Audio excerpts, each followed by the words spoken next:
Hello friends, welcome to MS Excel video 2। आज हम इसमें text alignment, wrap text, merge and centre सीखेंगे कि ये सब हम कैसे कर सकते हैं। सो ये हमारा एक्सेल शीट का डेटा है जिस पर हमने वीडियो 1 में भी वर्क किया था, तो इसी में हम कंटिन्यू करते हैं। ये हमारा डेटा है, ये हमने पहले भी देखा था कि ये हमारे सेल्स हैं, ये ABCD हमारे कॉलम्स हैं और ये 1 2 3 हमारे रोज हैं। फाइन। अच्छा, इसी के साथ मैं आपको ये भी बता देती हूँ कि हमें कोई रो या कोई कॉलम इन बिटवीन इंसर्ट करना हो या डिलीट करना हो तो वो हम कहाँ से कर सकते हैं। तो उसके लिए ये है सेल्स फॉर्मेट। हमने सीखा था रो हाइट, कॉलम विड्थ के बारे में वीडियो 1 में। आज हम डिलीट और इंसर्ट के बारे में भी थोड़ा सा देख लेते हैं। तो सपोज करो मुझे रोल नंबर के बाद कोई कॉलम इंसर्ट करना है, तो जस्ट क्लिक हियर, इंसर्ट हो गया। इंसर्ट तो बाय डिफॉल्ट आप जिस भी कॉलम पे इसे क्लिक करेंगे उससे पहले वो एक कॉलम इंसर्ट कर देगा डेट ऑफ बर्थ पे।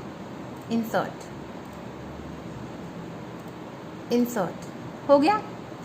सिमिलरली अगर हमें डिलीट करना है, कॉलम सिलेक्ट, डिलीट। अगर 2 कॉलम्स इकट्ठे डिलीट करने हैं, column select, control, column select, दोनों सिलेक्ट हो गए हैं। अगेन देखिए, कॉलम सिलेक्ट, F सिलेक्ट किया हमने, कंट्रोल का बटन प्रेस किया और फिर D को सिलेक्ट किया, दोनों सिलेक्ट हो गए, डिलीट, दोनों इकट्ठे डिलीट भी हो गए। सिमिलरली अगर रो इंसर्ट करनी है तो रोज पे जाइए, क्लिक, इंसर्ट, रो इंसर्ट हो गई, क्लिक, इंसर्ट, अगेन रो इंसर्ट हो गई, क्लिक, इंसर्ट, अगेन रो इंसर्ट हो गई। ठीक है। डिलीट करनी है, सेम पैटर्न, 4th पे क्लिक किया, ये सिलेक्ट हो गई है, डिलीट। अगर 2 इकट्ठी डिलीट करनी है, 5th को सिलेक्ट किया, कंट्रोल, अब 7th को सिलेक्ट किया, देखिए दोनों ब्लू हो गई, हाईलाइट हो गई, तो मतलब दोनों सिलेक्टेड हैं, डिलीट। तो इंसर्ट और डिलीट से हम कोई भी कॉलम को इन बिटवीन या आगे पीछे जैसे भी, जहां पर भी आपको चाहिए आप इंसर्ट कर सकते हैं और डिलीट कर सकते हैं, ईदर कॉलम और रो, जिस मर्जी को। करेक्ट। अब हम आते हैं अलाइनमेंट पर। अलाइनमेंट का मतलब है कि जो हमारा सेल का डेटा है वो बीच में लिखा जाएगा, लेफ्ट पर लिखा जाएगा, राइट पर लिखा जाएगा, या कैसे शो होगा। अब जैसे ये DOB है, इसे मैंने सिलेक्ट कर लिया, ये बाय डिफॉल्ट सेंटर है, सेंटर अलाइनमेंट है इसकी। अब अगर मैं इस पर आऊं, अलाइन टेक्स्ट लेफ्ट, ये लेफ्ट हो गया। अगर इस पर जाऊं, अलाइन टेक्स्ट राइट, ये राइट हो गया। सेंटर में सेंटर टेक्स्ट, सेंटर हो गया। वैसे ही ये ऊपर के हैं, ये रो को मूव करेंगे। टॉप अलाइन, टॉप हो गया, बॉटम अलाइन, बॉटम हो गया, सेंटर अलाइन या मिडल अलाइन, मिडल हो गया। ठीक है। तो when I work on Excel तो मैं हमेशा सेंटर अलाइनमेंट्स को सेट रखती हूँ। डन। वो आपकी मर्जी, आपको डेटा किस फॉर्म में चाहिए तो उसके अकॉर्डिंगली आप अलाइनमेंट सेट कर सकते हैं। इसको हम थोड़ा और बड़ा कर व्यू कर सकते हैं।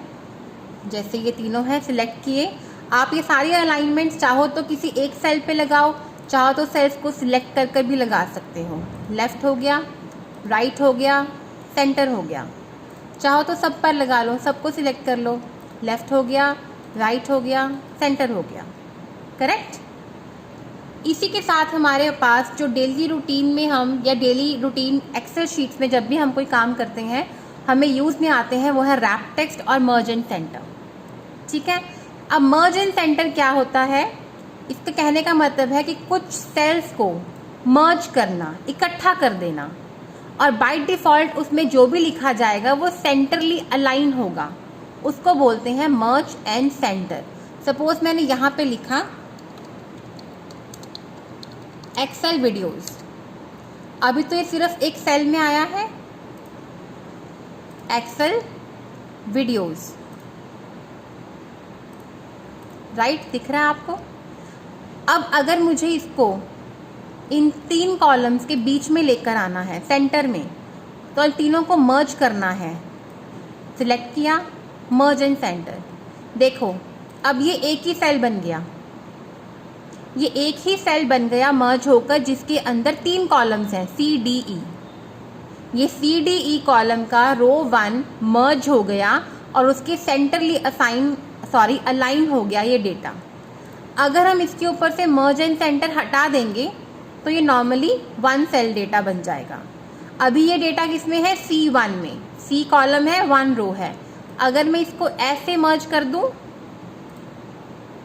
अब देखो हम इस पे जाएंगे तो कितने ही कॉलम सिलेक्ट हो गए हैं। रो 1 ही है लेकिन कॉलम बहुत सारे हैं। तो मर्ज एंड सेंटर से हम मल्टीपल कॉलम्स को मर्ज कर देते हैं, इकट्ठा कर देते हैं और उसके सेंटरली डेटा को अलाइन कर देते हैं। वो होता है मर्ज एंड सेंटर। डन। हटाया तो हट गया, लगाया तो लग गया। अब करते हैं रैप टेक्स्ट की बात। रैप टेक्स्ट वहाँ पे यूज़ होता है जहाँ पे डेटा हमारे सेल से बाहर जा रहा है और हमें उसको इकट्ठा करना है। सपोज करो मैंने इसको सिलेक्ट कर इनका साइज इंक्रीज कर दिया, ठीक है। अब देखो क्या हुआ, इंग्लिश पूरा नहीं दिख रहा, मैथ्स पूरा नहीं दिख रहा, इकोनॉमिक्स पूरा नहीं दिख रहा। अगर मैंने इस कॉलम को सिलेक्ट किया और रैप कर दिया तो देखो क्या हुआ, ये पूरा दिख रहा है लेकिन बाकी का कहाँ गया? रो में। ये रैप हो गया उसी सेल के अंदर। ओके, एक और एग्जांपल लेके चलते हैं। हम इसकी सेटिंग कर लेते हैं। पहले हम इसको 14 पे, ठीक है। रोज को सेट कर लेते हैं हम 20 पे, राइट। ये है। अब मैंने यहाँ पर सोशियोलॉजी की जगह लिखा फिजिकल एजुकेशन। देखो रैप था वो ऑटो रैप हो गया। आप इसको बड़ा करोगे रो को, आपको दिखेगा। अगर आप रैप हटा दोगे तो देखो ये एक ही लाइन में है लेकिन ये पूरा नहीं दिख रहा। आप इस सेल को विड्थ बढ़ाओगे तो आपको दिखेगा, ठीक है। अगर विड्थ कम है, आपको प्रिंट आउट लेना है, आप इसकी विड्थ नहीं बढ़ा सकते हो तो आप इसको कम करके रैप कर सकते हो। लेकिन रैप में आपको रो का साइज इंक्रीज करना पड़ेगा। इधर अगर मर्ज एंड सेंटर करोगे तो यहाँ से साइज इंक्रीज करोगे, अगर रैप करोगे तो रो का साइज इंक्रीज करना पड़ेगा, ठीक है। तो ये वाली हमारी जो सेटिंग्स है, नॉर्मली हम प्रिंट वगैरह निकालते हैं जब तो बहुत काम आती हैं, लेकिन यूजुअली अगर आप इसमें काम कर रहे हैं तो आप इन दोनों को यूज़ कीजिए। उसके बाद जो हमारे पास डेली रूटीन एक्सेल्स में यूज़ होता है वो है ये वाला साइन। ये है ओरिएंटेशन, कि आपका टेक्स्ट कैसा दिखे। Angle counter clockwise, angle clockwise, vertical text, rotate text up, rotate text down, क्या, ठीक है। तो इस पर हम छोटा सा एग्जांपल लेते हैं। हम यहाँ पर एक डेटा लिख देते हैं, MS एक्सेल शीट्स ऑफ कॉमिश, ठीक है। थोड़ी सी इसकी सेटिंग कर लेते हैं पहले। ये है, ये एक सेल में तो नहीं आ रहा है, इसको हमने मर्ज एंड सेंटर कर लिया, सेंटरली अलाइन कर लिया और थोड़ा सा बड़ा भी कर देती हूँ ताकि आपको दिखे प्रॉपर्ली, राइट। अब इस डेटा को हम इसकी ओरिएंटेशन चेंज करके देखते हैं। सबसे पहले है एंगल काउंटर क्लॉकवाइज। ये देखिए, आप इस रो को बड़ा करेंगे तो ये डेटा ऐसे आ गया, राइट। एंगल क्लॉकवाइज तो ऐसे घूम गया। वर्टिकल टेक्स्ट MS एक्सेल, ये देखिए, ये और बड़ा करेंगे तो आपको आगे दिखाई देगा, वर्टिकल फॉर्मेट में चला गया। रोटेट टेक्स्ट अप, ठीक है। तो इसमें क्या हुआ, टेक्स्ट की रोटेशन चेंज हो गई। नेक्स्ट रोटेट टेक्स्ट डाउन, ठीक है। तो रोटेट टेक्स्ट अप में क्या हुआ था, left to right, bottom to up चला गया। जैसे हमने लेफ्ट टू राइट लिखा था उसको, वो बॉटम टू अप चला गया। अगर हम रोटेट टेक्स्ट डाउन करेंगे तो वो जो हमने लेफ्ट टू राइट लिखा था वो अप टू बॉटम आ जाएगा, ठीक है। तो ये है हमारा